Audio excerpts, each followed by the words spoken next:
우리는 신앙생활을 잘 하기 위해서 내가 무언가 열심히 해야지 라는 생각을 대부분 하게 됩니다.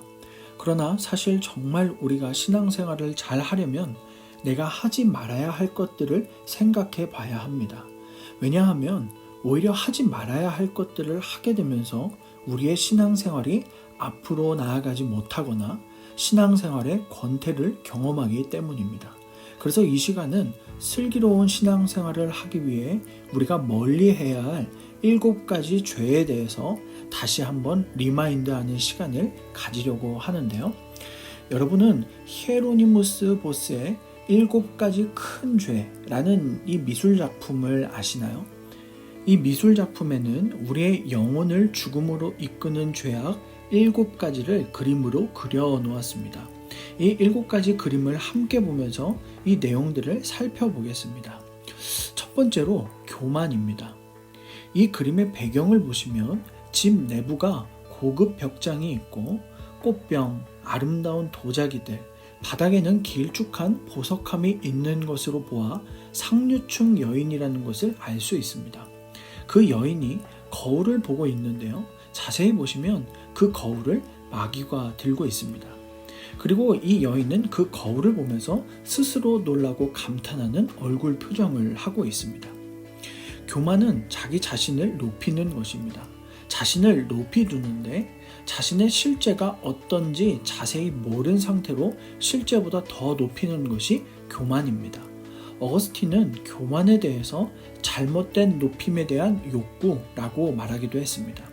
그래서 이 교만은 다른 사람들보다 낫다고 여기는 것에만 멈추지 않고 하나님의 생각과 판단보다 자신이 더 낫다고 여깁니다. 결국 교만하면 하나님을 생각하지 않고 하나님을 버리게 되는 일들이 나타납니다. 두 번째로 시기입니다. 이 장면에는 집 안에 있는 부부가 밖에 흰옷을 입고 있는 부자를 시기하는 눈으로 바라보고 있습니다. 그리고 그 옆에 부부의 딸은 어느 남자와 얘기를 나누고 있는데 그 딸은 남자 허리춤에 있는 두둑한 돈 주머니에 시선을 계속 두고 있는 장면을 볼 수 있습니다. 시기는 자신이 가진 것을 보지 못하고 다른 사람이 가진 것만 쳐다보게 만듭니다. 그래서 토마스 아퀴나스는 다른 사람의 행복을 슬퍼하는 것이라고 말했습니다. 이 슬퍼하는 마음은 자신의 마음을 괴롭게 합니다. 그래서 잠언 14장 30절에는 시기는 뼈를 썩게 하느니라 라고 말씀하며 시기하는 마음을 가지는 것이 자신을 얼마나 힘들게 하는지 말씀하고 있습니다. 세 번째는 분노입니다. 이 그림에서는 술집 앞에서 술 취한 두 농부가 서로 다투다가 한 농부가 화를 불같이 내면서 칼을 휘두르는 모습을 볼 수 있습니다. 화를 참지 못하고 칼을 든 농부를 한 여인이 애처롭게 막고 있는 모습도 눈에 보입니다. 우리 시대에 분노를 조절하지 못하고 여러 사건, 사고가 생기는 것들을 쉽게 접할 수 있습니다.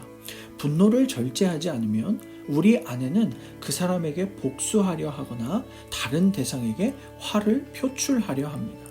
잠언 15장 18절에는 분을 쉽게 내는 자는 다툼을 일으켜도 노하기를 더디하는 자는 시비를 그치게 하느니라고 말씀합니다. 혹시 나는 분노를 쉽게 내고 있나요? 아니면 분노를 늦추고 있나요? 네 번째로 나태입니다. 한 남자가 의자에 앉아 벽난로 앞에서 꾸벅꾸벅 졸고 있습니다. 그리고 그 옆에 한 여인은 성경을 들고 교회로 인도하려는 모습을 그리고 있습니다. 해야 할 일이 있음에도 졸고 있는 나태의 모습을 보여줍니다. 때론 나태할 틈 없이 바쁜 삶을 살아갈 수 있습니다. 그러나 여기서 나태의 의미는 무관심, 무감동, 의욕 없음, 열정의 소멸 등 마땅히 해야 할 것을 하지 않는 모습을 말합니다. 특히나 신앙생활의 나태함, 맡겨진 사명과 비전에 대한 나태함을 말하고 있습니다. 우리 안에 신앙생활과 비전에 대한 의욕과 활력이 없어졌다면 지금 나태에 빠져 있다는 것을 말해주는 것입니다. 다섯 번째로 탐욕입니다. 이 그림에서는 돈을 밝히는 부정부패한 재판관이 나옵니다. 이 사람은 옆에 있는 사람의 말을 잘 들어주는 척하고 있습니다. 그러면서 손은 뒤로 내밀어서 다른 사람이 주는 뇌물을 챙기고 있는 모습을 그리고 있습니다. 앞에서는 어려운 사람들에게 선량한 척하지만 검은 속내가 있고 돈을 더 가지고 싶어하는 마음이 탐욕입니다. 바울은 디모데전서 6장 10절에 돈을 사랑함이 일만악의 뿌리가 되나니 라고 말합니다.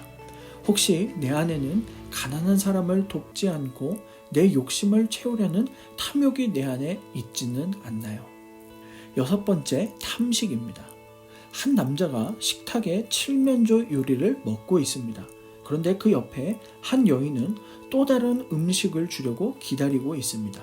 심지어 바닥에는 불에 구워진 소세지가 놓여 있습니다. 이 남자는 자신이 먹느라 어린아이가 옆에서 찾고 있는데도 아랑곳하지 않고 먹는 데에만 집중합니다. 탐식은 탐욕과 같이 자신의 배만 채우기 급하지 누군가의 배고픔과 자신이 먹다 남아서 버려지는 음식들은 생각하지 않습니다. 지금과 같이 잘 먹고 잘 사는 시대에 우리가 더욱더 탐식하는 모습을 절제해야 하겠습니다. 7번째로 정욕입니다. 분홍빛 텐트 안에서 두 쌍의 남녀가 술과 음식을 먹으면서 자신들 앞에 광대를 불러 유흥을 즐기고 있습니다. 광대들을 보며 두 쌍의 남녀는 음주 가무를 즐기며 남녀의 정욕을 일으키는 시간을 보내고 있습니다. 이러한 세상의 향락을 따라가는 청년들을 향해 바울은 디모데에게 너는 청년의 정욕을 피하고 라고 권면합니다. 청년의 때에 정욕을 채우게 하는 것들을 다 누리라 라는 사단의 목소리를 듣지 말고 청년의 정욕을 피하라는 하나님의 말씀을 듣고 살아가시기를 바랍니다. 7가지 죄악들을 7개의 그림을 보며 다시 리마인드하는 시간을 가져보았는데 어떠셨나요? 우리 안에는 사단이 언제든지 이 죄악들로 우리를 유혹할 것입니다. 그 순간마다 하나님의 말씀을 기억하고 말씀을 의지하여 승리하는 청년 여러분이 되기를 바랍니다.